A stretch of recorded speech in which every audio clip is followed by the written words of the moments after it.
ব্যাপন শব্দের অর্থ হচ্ছে ব্যাপ্ত হওয়া বা ছড়িয়ে পড়া।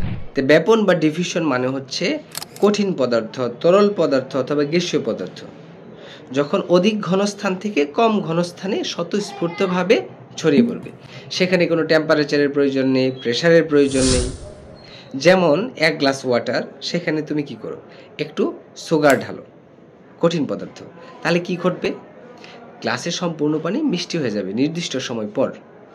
একটু লিকুইড কালার ঢালো, রেড কালার, তারপরেই দেখবা কি হয়েছে, গ্লাসের সমস্ত পানি রেড হয়ে গেছে। তারপর তুমি একটু পারফিউমের শিশি খুলে রাখো একটা ঘরের কোণে, দেখবা সম্পূর্ণ ঘর গন্ধে মোহিত হয়ে গেছে। এই যে ছড়িয়ে পড়তেছে উইথাউট প্রেশার, টেম্পারেচার, এটা হচ্ছে স্বতঃস্ফূর্তভাবে হচ্ছে, স্পন্টেনিয়াসলি হচ্ছে। এটার নামই হচ্ছে ব্যাপন বা ডিফিউশন।